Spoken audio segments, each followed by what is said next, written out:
Kratos watches the world serpent collapse nearby, shaking the ground violently. As he regains his footing, he quickly looks around at the snow surrounding him.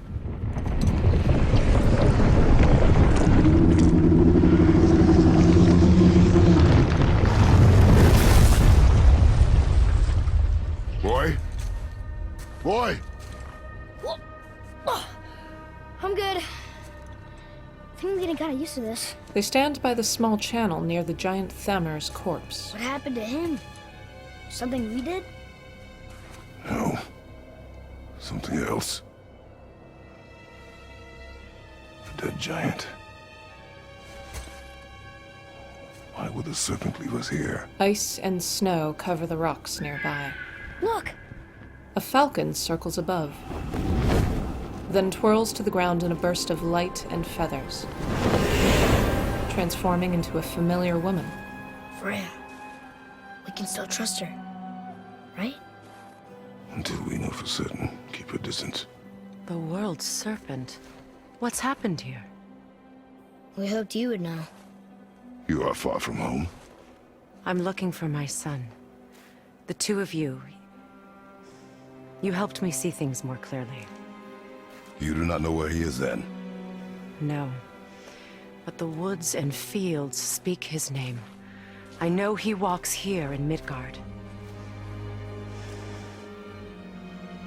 When did you see him last? Long ago. Before you were even born. Kratos steps forward Why are you standing so far from me? and places his hand protectively on Atreus. What's wrong? Something's happened. There! Atreus points toward the channel, where Baldur marches from beneath the icy waters, steam rising from his bare chest. I had a feeling that hurting the big snake would bring the two of you out in the open. Do you have any idea at all, what you have cost me? Freya steps forth, the tattoos on her arms now a dark black. My boy. Baldur catches sight of her, and his anger turns to shock, then disdain. Mother. I'm here. Don't run away. Oh, I'm not going anywhere, Mother. I know that you're still angry. I know that how you feel hasn't changed, but I want you to... How I feel? How I feel?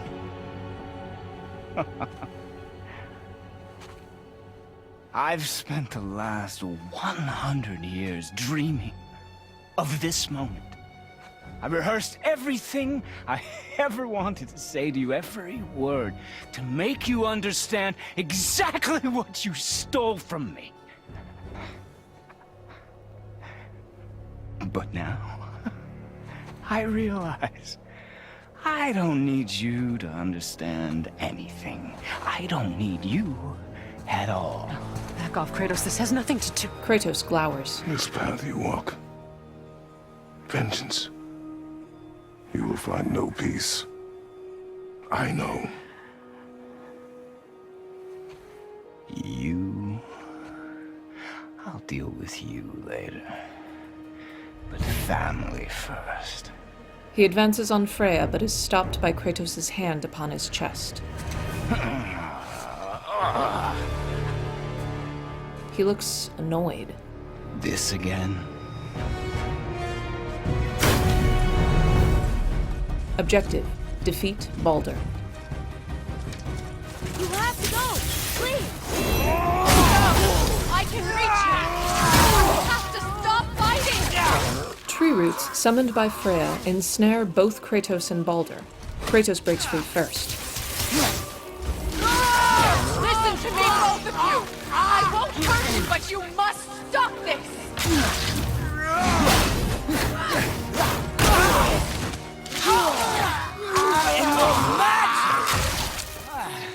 I hate you. Do you two care about this? Get out of my way! No. Freya continues attempting to bind them.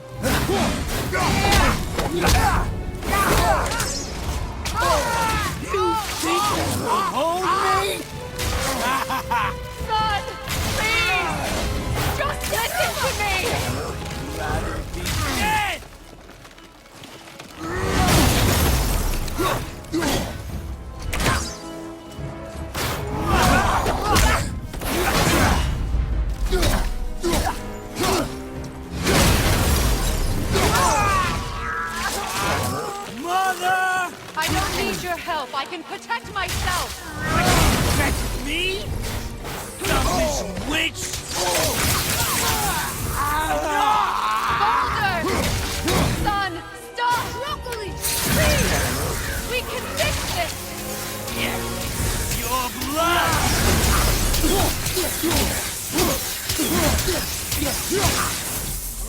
Baldur charges Kratos and sends them both into the air with a powerful uppercut.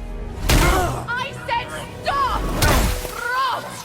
When Kratos lands, thicker roots entangle him. Atreus runs over with his knife drawn to cut through them. Baldur dodges Freya's attempt to grab him, then launches a chunk of rock at his mother, who wraps herself in roots. You might want to turn away, boy. This won't be pretty. I won't let you hurt him. No, boy. Fine.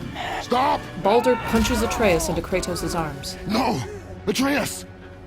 You're bleeding. Breathe, boy.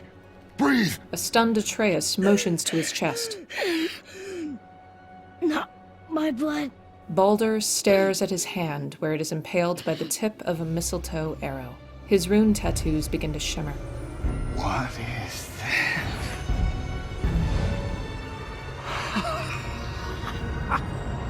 I can feel this. I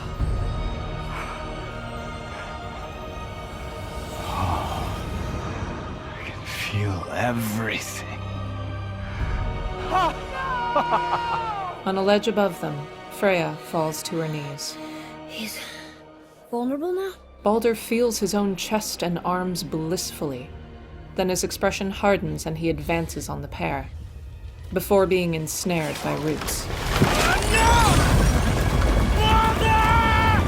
The corpse of the giant Thamur lifts its head.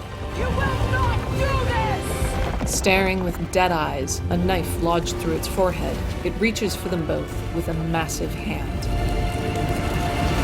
Cut to black. What's going on? Is Freya trying to kill us? No. Do you hear the wind? We are moving. That arrow. Baldur punched the mistletoe? In the quiver strap, yes. Mistletoe harmed him. Freya said it was wicked. He's more than harmed. The spell is broken. He can be killed. I'm certain of it. It's all coming back now. Now he remembers. The hand opens and deposits them on a flat area far above the channel. The face of Thamur looms over them. She's controlling that thing? Stay out of it! I can reason with him! No, woman! You cannot! He means to kill you! They stand back to back. You can't stop me! No one can! Where is he?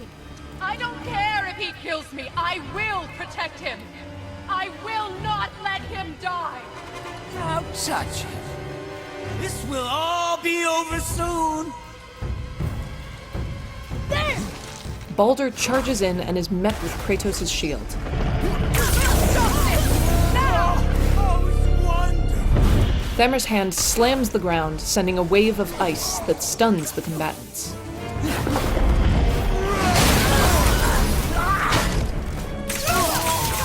More! More! Show me more!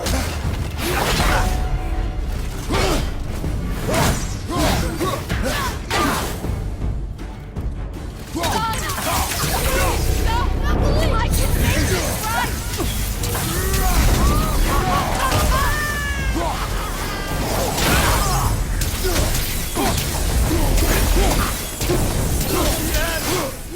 Kratos chops deep into Baldur's collarbone. I feel! Baldur yanks it out, then explodes with ice. Freezing! Baldur's rune tattoos glow a light blue, and he begins lobbing ice attacks at Kratos as he dashes around the snow. Kratos switches to the Blades of Chaos. Stop hurting my boy! Freya continues attempting to thwart their fight with roots. This can hold me!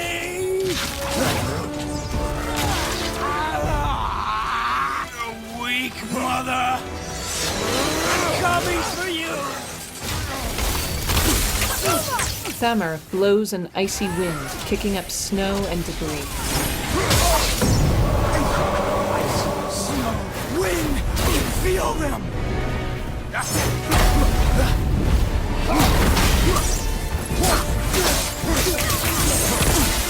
Kratos stabs Baldur through the ribs, then flings him towards a rock foundation nearby.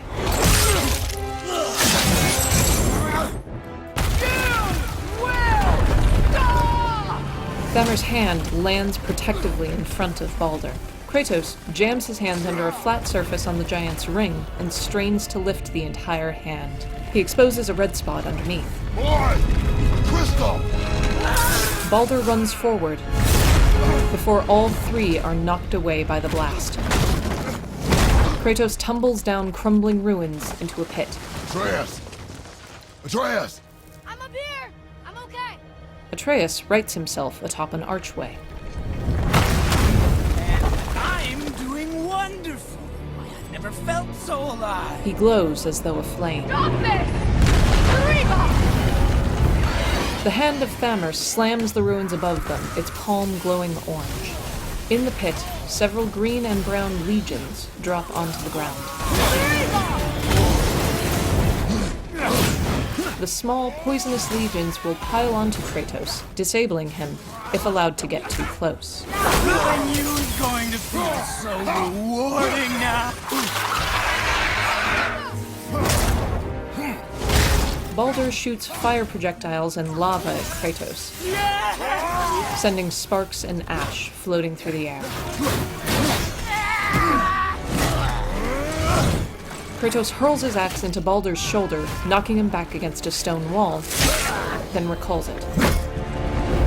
Above, Thamur pulls the blade out of his forehead and jams it into the ground to block Kratos, who hunkers down behind his shield. Baldur begins scaling the knife. I'll kill you!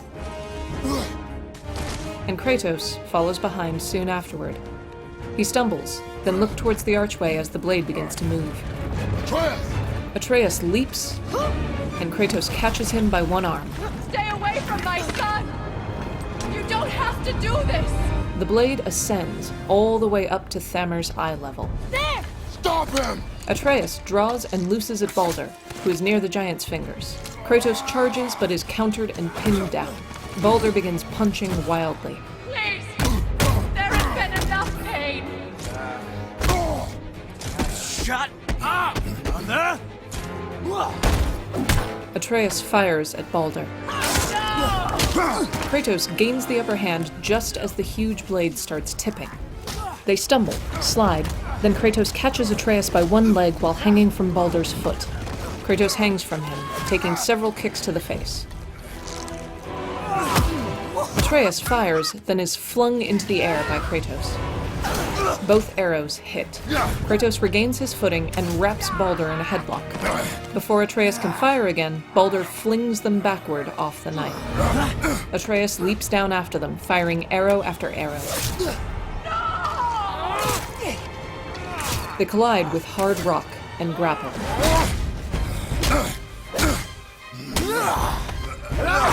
Baldur gains control and chokes Kratos. Atreus leaps onto Baldur's back, strangling him with his bow. Baldur strikes Atreus, then grabs him by the throat. Before you die, I want to thank you. Both of you. You've done what even the All-Father himself could not. I've never felt more alive. Ironic, isn't it? Spartan Rage available. Kratos breaks Baldur's grip, then headbutts him back. What?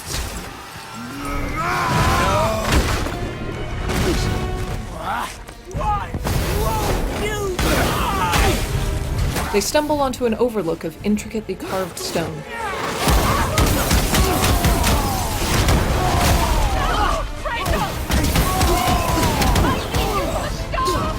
Baldur glows blue with ice magic once more.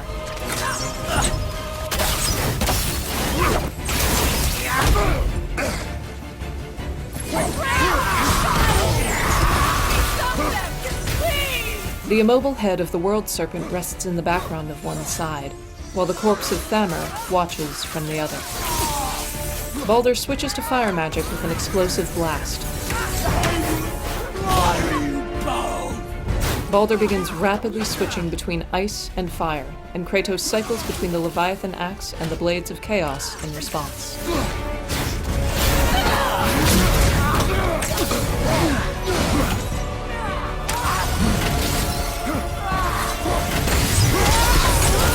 Baldur punches Kratos high into the air, but Kratos slings out one of his blades to pull himself back in on its chain.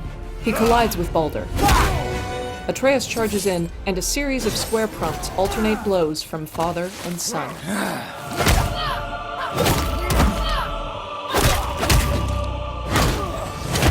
Kratos chokeslams Baldur to the stone floor, then beats him bloody. The dead giant Thamur inhales and blows down onto them, blasting all three with an icy wind. Kratos pulls Atreus close and shields him from the frost. Look! I have an idea! Why? The world serpent rushes into view, Well done, boy. then coils and strikes the giant's corpse with alarming swiftness. Its savage twisting sends the pair stumbling all the way back down to the channel. Baldur, then Freya, tumble down after. Kratos scrambles atop Baldur to choke him. Come on! Do it! Do it! Stop! Please! He's beaten Father. Not a threat. Kratos glares down at Baldur. You will not come for us again. You will not touch her. I don't need your protection. He releases his grip and stands. After a tense pause, he and Atreus turn to walk away.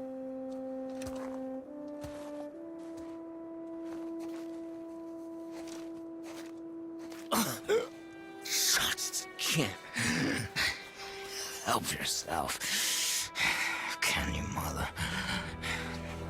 No matter what I do or say, you won't stop interfering in my life. I was just trying to protect you. Freya rises to her knees. I've made mistakes. I know. But you're free now. You have what you want. Try to find forgiveness. We can build something new. No. We can't. Because I will never forgive. You still need to pay for the lifetime that you stole from me. I have paid. I have paid. She stands, tears in her eyes. But if that alone will make you whole,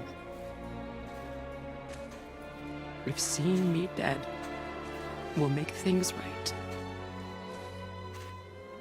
I won't stop you. Freya holds her arms wide in surrender. I know. Baldur stumbles forward and reaches for her neck. What? No, Father! Freya's trembling hands reach for Baldur's shoulders. I love you. Kratos yanks him away and holds him in a firm headlock. Why do you even care? You could have walked away.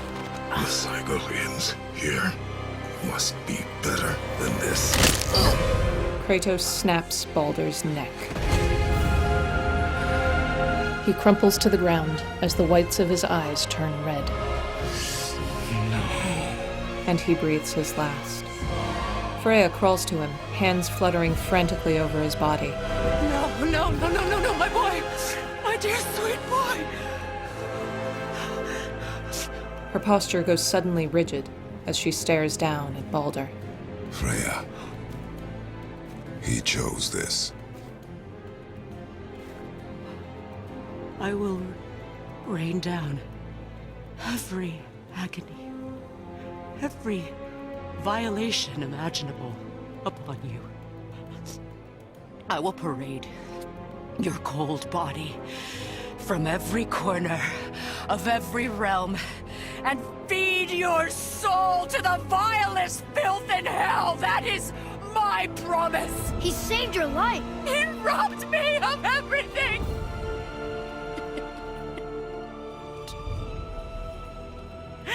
Everything.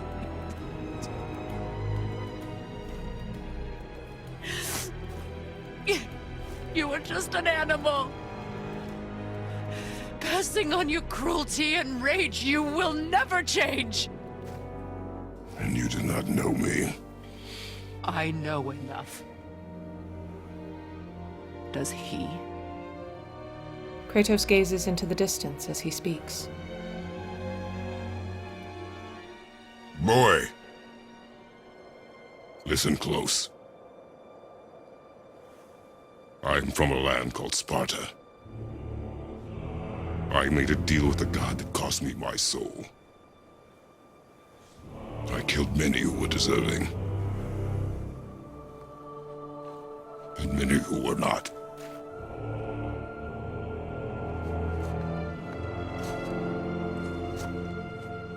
He turns to face Atreus. I killed my father. That was your father in hell. Is this what it is to be a god? Is this how it always ends? Sons killing their mothers? Their fathers? Kratos kneels No, and gently cups Atreus' face. we will be the gods we choose to be. Not those who have been. Who I was is not who you'll be. We must be better. Kratos holds his son's shoulders, and they turn to see Freya effortlessly carrying Baldur's limp body in her arms. She hesitates, cheeks glistening with tears, then slowly walks away from them. Well, guess we're the bad guys now. In her eyes, yes. But she could never make that choice. Kratos meets Atreus' eye. We should finish this journey while I still have strength. They both rise to their feet. Objective: Mother's ashes. Return to the realm travel room. I don't understand. I know saving her was the right thing, but she seemed all evil at the end. Not evil. You killed her son, lad. Her son. The death of a child is not something a parent gets over easily. But he was gonna kill her. She would have died to see him live. Only a parent can understand. So you'd let me kill you? If it meant you would live. Yes. Look, there was no easy choice. For anybody, brother. But I think we can all agree you did the right thing. The world's a better place with Freya in it.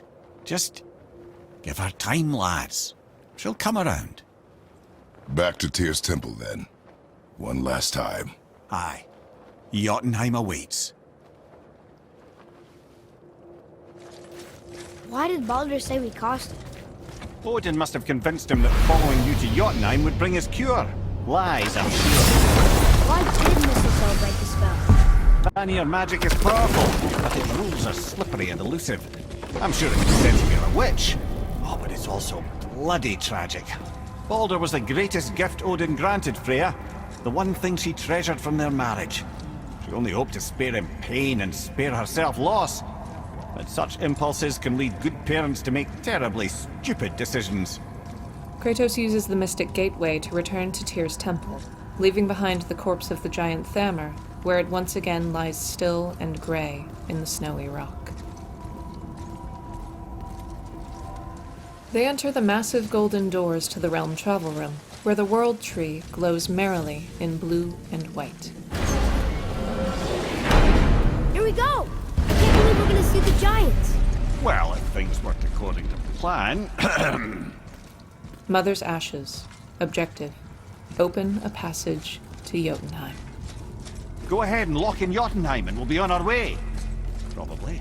Kratos inserts the Bifrost into its slot and watches as the miniature version of Tyr's temple rises from the shimmering black pool. He rotates the miniature of the bridge to the golden rune of Jotunheim, then locks the sequence.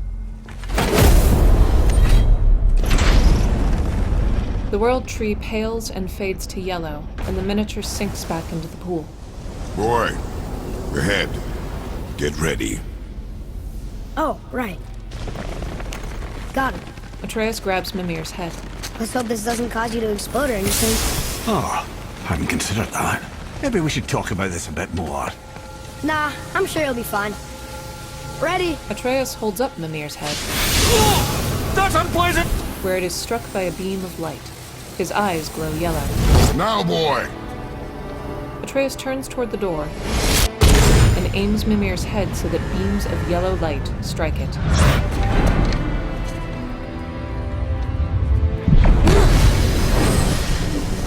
Kratos approaches them and places Mimir's head back on his belt. We must be close. Well, what are we waiting for? Think it's far? We will see. The door opens to a wide staircase of carved stone. The top cannot be seen, and beige dust clouds the air. A word, please, before we continue. Kratos grabs Mimir's head and holds him up. Listen, the last thing you two need up there's a decomposing heat ruin in the moment. Why don't I wait for you here? This is between you and the boy. True. But if someone were to My fight... lady sips soft, perfect sloshers. You done did it. Sorry. We had to see this. Sindri turns away. Kratos eyes Mimir. Oh, no. No. Fine, damn it. Fine! Watch the head till we return. Kratos tosses him to Sindri, I can do this. No, I can't. who tosses him to Brock.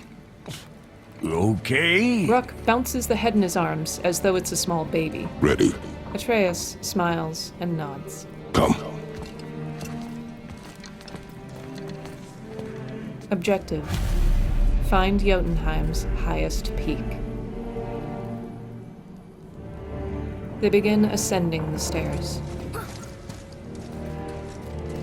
The door shuts behind them.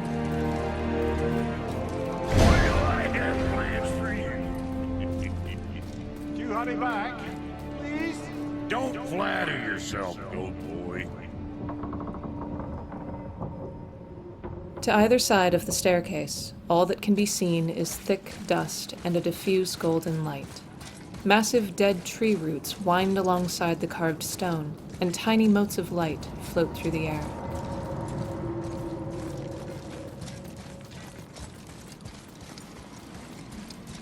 Ahead, at the top of the stairs, is a bright white light. When they step through, the pair finds themselves atop a high peak of dry shale and dying scrub brush. The golden light and dust have gone, replaced by a more mundane sight of a thin fog obscuring a late afternoon sun.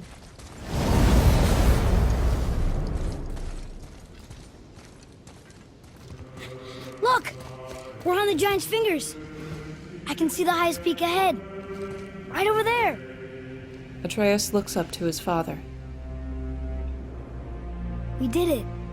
Kratos pats his shoulder and nods. We did. Kratos gazes toward the distant peak while unclasping his bracers.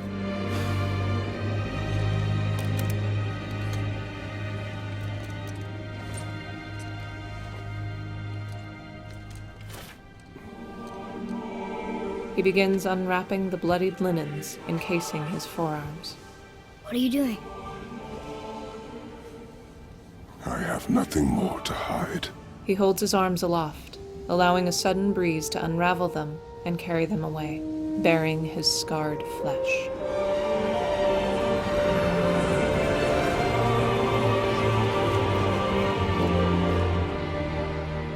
Can we go now?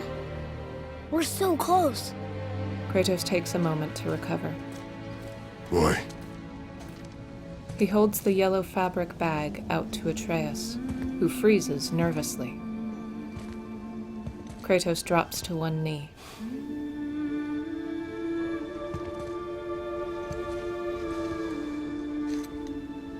Carry her. Atreus hesitantly touches it, then meets his father's eye before accepting. He cradles the bag close, looks down at it reverently, then carefully ties it to his belt. Back in the direction of the realm travel room is an archway of pure white, beyond which only a simple mountain view is visible. No stone staircase, no dust, no tree roots. Ahead is a suspension bridge linking two of the peaks of the Giant's Fingers. It's made of slabs of stone twice as wide as Kratos is tall, and its gold handrails appear too high for even him to reach. The thin fog obscures the horizon and the ground far below. Boy. It's nothing. I just thought I'd hear voices by now. The bridge leads to an entranceway hollowed into the mountain peak. To either side, carved into the mountain's face, are large statues of two men beckoning inward. Two more flank the entrance, facing the bridge and pointing towards the cavern beyond. Hello? Anybody here? They enter a large cavern with an intricately gilded floor, sunlight streaming in through the rock above where it was carved away. A series of stone statues leading from the entrance inward depict men beckoning, walking away from the bridge, and helping each other along. The walls behind them are carved with tens of different faces, men and women of all ages. Why carve all these faces? What if this is all the giants that got out of Midgard alive? Not really many at all.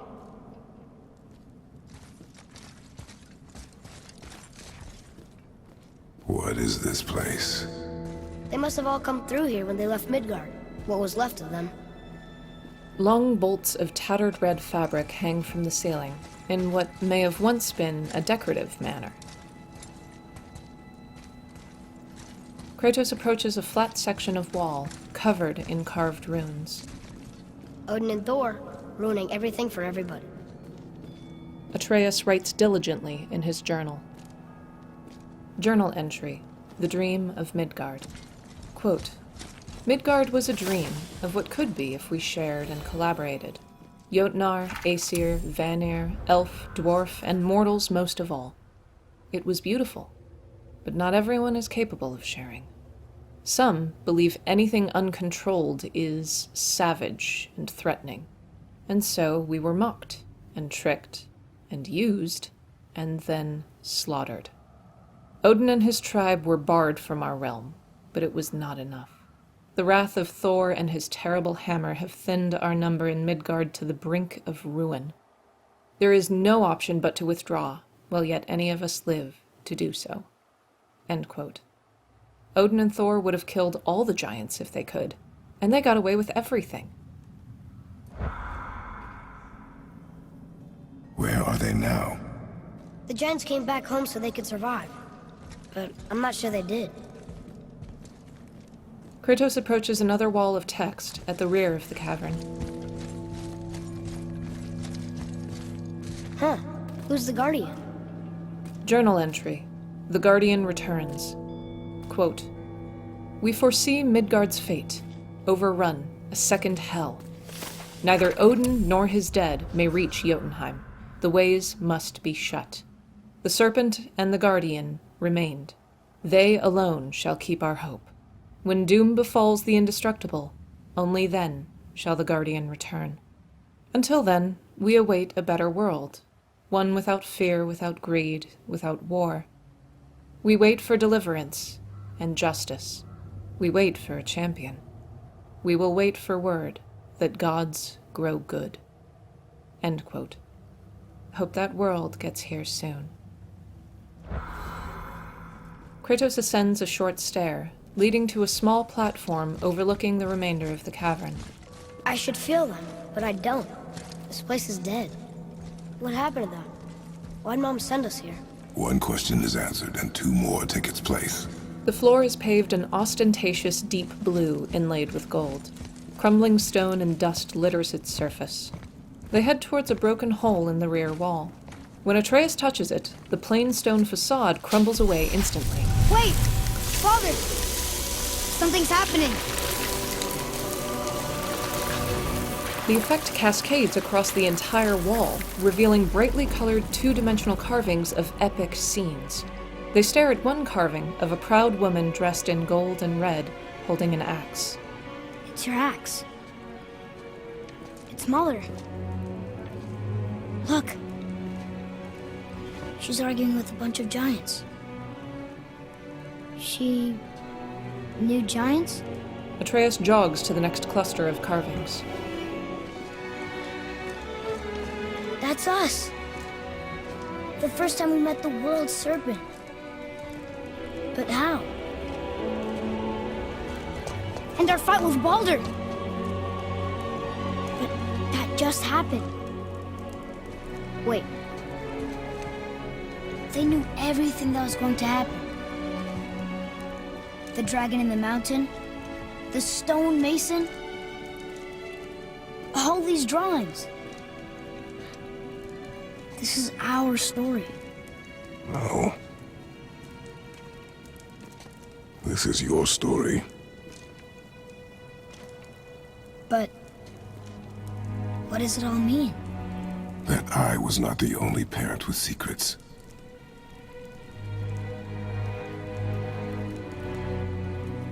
You didn't know.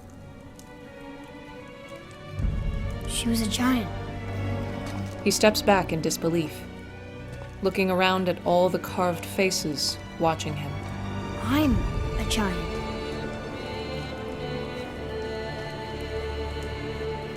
Why didn't she tell us? They approach the final drawing, Faye upon her funeral pyre. She sent us here, knowing we would find this. But why not just tell us the truth? Your mother would have had good reasons. Baldur was never sent to find me. He was tracking her all along, not knowing she was only ashes. If she had a plan for us, I trust it. Whatever it is. Besides, she hasn't been wrong yet. Come on. We're so close to the end now. Yes. Yes, we are. A hanging section of red fabric flutters slightly to reveal one more drawing. A kneeling Atreus holds his father's limp body in his lap. The boy's head is tipped toward the sky, and from his mouth emerges a series of twisting serpentine runes. Kratos stares grimly at it before the fabric flutters back into place, and he stomps away. Mother's ashes. Objective: scatter her ashes. The pair leaves the cavern by way of the hole in its wall, emerging on the uneven rock of the mountaintop.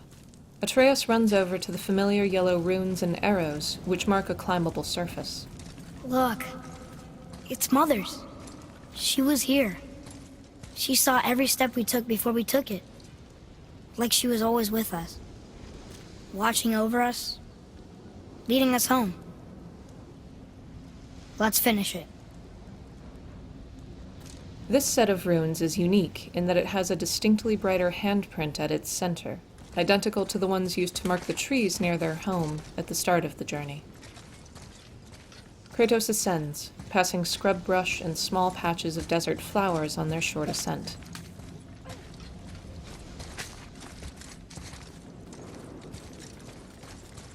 When they reach the peak and are able to see the view beyond, the fog has cleared enough to see for miles. Jagged mountain peaks poke up through the mist, and scattered all across them lie the corpses of giants.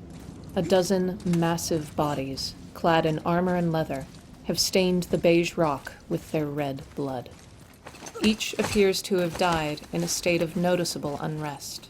At times, they blend with the landscape, only recognizable by tiny glimpses of their bodies.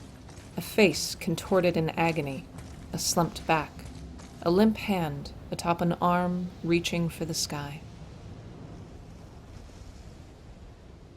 Atreus stands at the precipice of the mountain's peak, where an overlook provides an unobstructed view. A low wall along one side has partially crumbled away.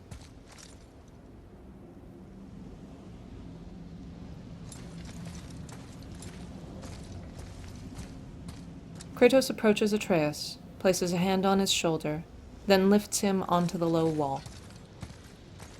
The yellowy afternoon sun lies directly ahead of them, bathing the pair in a diffuse, warm light.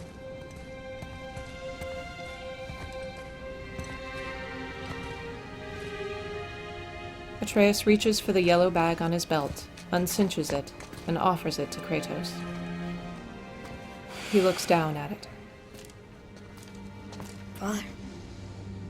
No. We do it together. Son. Atreus smiles with tears in his eyes. One after the other, they slowly reach into the bag and hold the ashes aloft. The breeze carries them toward the sun, where they turn gold and shimmer with embers. Both watch reverently, Kratos with glistening eyes, and Atreus with tears streaming down his cheeks.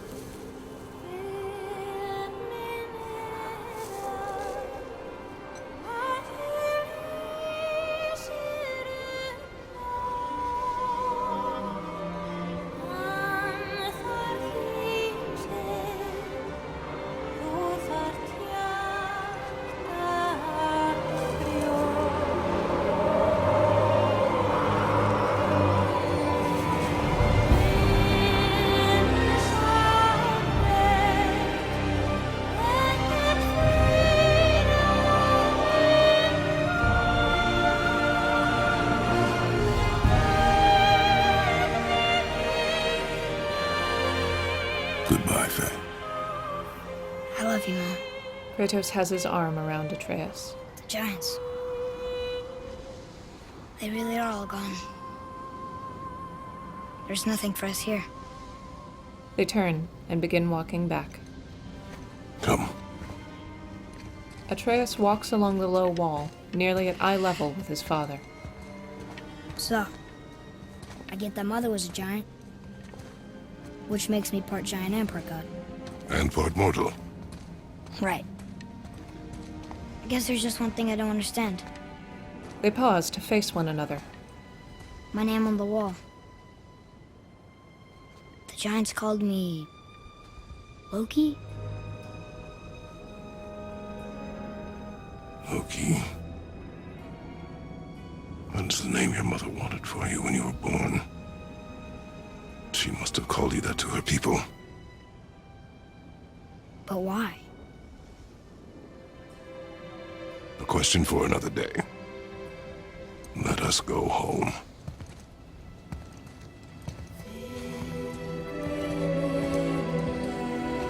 Kratos places one hand gently over Atreus' shoulders as they walk side by side, until Atreus reaches the end of the wall and hops down.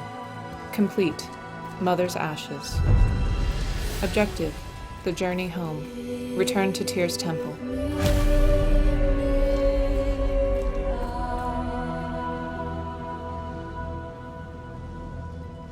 As they begin walking back the same way they came, credits begin to play on the right side of the screen. Guess it all makes sense now. Why she want to end up here? Be with her kind? But did she know it was going to be like this here? Is this what she wanted us to see? Did she want us to tell the people? Or keep it a secret? I do not know. So what should we do? I trust you to decide that. Oh.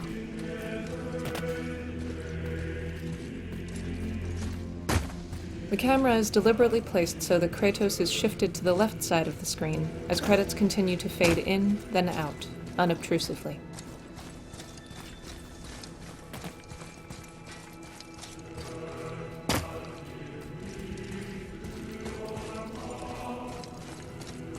So, why'd you want to name me Atreus? I know it can't be for a god. No. He was a soldier. A Spartan. A great warrior? All Spartans are great warriors. We trained from birth. Our lives were discipline, duty, battle, and death. Life was grim, and we greeted it grimly. But Atreus of Sparta was unlike the rest of us. He wore a smile even in the worst of times. He was happy. He inspired us to hope that though we were machines of war, yet there was humanity in us. Goodness. When the day came for him to lay down his life in battle, his sacrifice saved countless others and turned the tide in our favor. I carried him home on his shield and buried him with all the honors of Spartan custom. His memory was a comfort in dark times. Wow, you actually told a good story. Mimir missed it. They cross the suspension bridge and pass through the white archway at the opposite peak. When they step over the threshold, they are back on the long staircase, amidst dust and gnarled tree roots.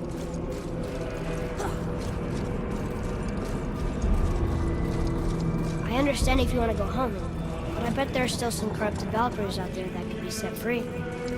Some other help people. Maybe helping people was part of why Mom sent us out here, too. I mean, what would Atreus of Sparta do? And what would Loki do? Huh. That's a weird name. I'm glad we went with yours. They arrive at the grand double doors to the realm travel room, which open automatically. The world tree glows a bright gold, and Mimir's head has been unceremoniously left on the floor nearby. Lads, am I glad to see you? I believe I've reached my limit for dwarven charm. What happened, Mimir? They took an uncomfortable number of measurements and then proceeded to bicker about the weather. Where do you want us to take you? How about the warm confines of anywhere bloody else? Kratos places the head back on his belt.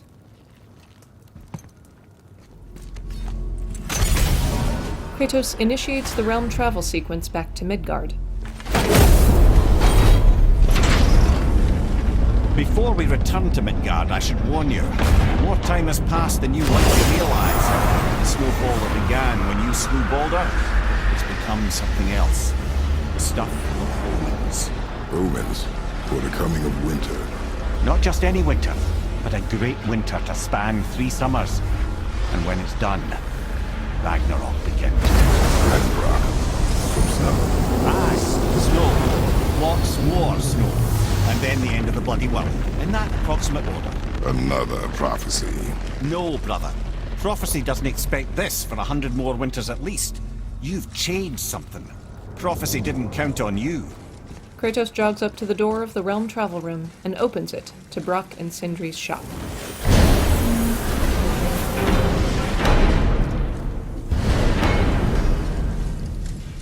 I'm telling you, it's Fimbulwinter. I can feel it in my scrote. This is the big one. Stop saying that. Oh, you're making me very nervous. It was bound to snow sooner or later. That ain't just snow, and you know it. It's the end times. How dare you make me the voice of reason? Guys? Just discussing the weather. Bit of a cold snap lately. What he means is, Fimbulwinter's upon us, boys. The winter to end all winters. I can feel it in my scrote. Yeah. We heard. So, if you're heading home, try to keep moving. And also, to not die. Or if you're not heading home, same advice. Kratos approaches the Mystic Gateway and activates the way back home.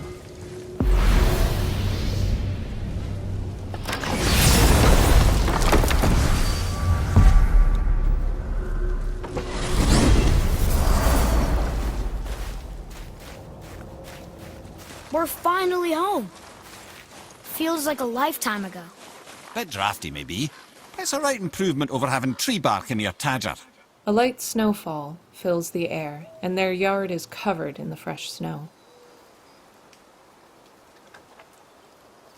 The scars of the fight with Balder still lie scattered about. Shattered rocks, felled trees, and, when they enter the house, the large hole smashed in the roof. When Kratos opens the door, Atreus dashes in past him. Time to rest. I'm gonna sleep through winter. They approach their beds near the back wall, and Kratos slumps onto his as he places the axe on the floor. Neither removes any of their armor before reclining. Okay, this'll do. Sleep. Way ahead of you. Fade to black. White text appears. Years later. A flash of lightning causes Atreus and Kratos to leap out of their beds. What's that? The ball! He grabs it, Kratos grabs his axe, and they run to the door as their roof is struck by lightning. Kratos throws it open to see a cloaked and hooded man standing in their yard, white-hot electricity striking all around. The camera rushes to him.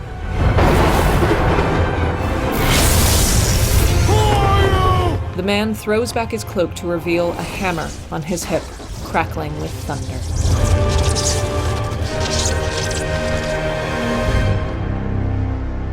Cut to black.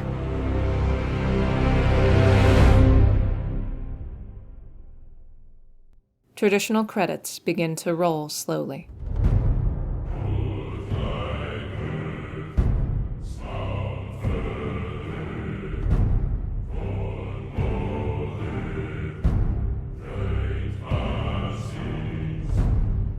Transcribing Games thanks you for watching. We've had so many fans and players who have contributed to this ambitious project, each of whom has nurtured a shared passion for accessibility in gaming. Hi everyone, my name is Jenna, or Janissary, and I performed all of the audio description for God of War. I was also the one who scripted the vast majority of this narration, edited and mixed the audio, edited the videos, and drafted a few of the environment descriptions. Hello everyone, I am SightlessKombat. I am the founder of the Transcribing Games project, and amongst other things I have been transcribing all of the scene dialogue for God of War, as well as being the general community and website organiser. We'd like to thank Video Games Sophistry, or VGS, for allowing us to use their high quality captures of key in-game events and sequences. Thank you also to the following authors, who contributed descriptions of God of War's characters, items, and environments, all of which can be viewed at transcribinggames.sightlesskombat.com. Matthew Mitchell, D. Sharples, Zillaray, and Braithor. And perhaps, most importantly of all, thank you to all of you who watch and enjoy these videos. We hope they add to your appreciation of God of War, as well as allow you to immerse yourself and experience the story in a new, and for some, a unique way. As you can see, projects like this take quite a bit of work and expertise. If you would like to contribute to the Transcribing Games project, or have any suggestions to offer our team, please do feel free to join our Discord to see what we have going on. We could always use more volunteers, especially those who have time to transcribe scripts, record narration, edit audio, or who are skilled at writing or editing descriptive prose. And so, from all of us at Transcribing Games, thank you for watching.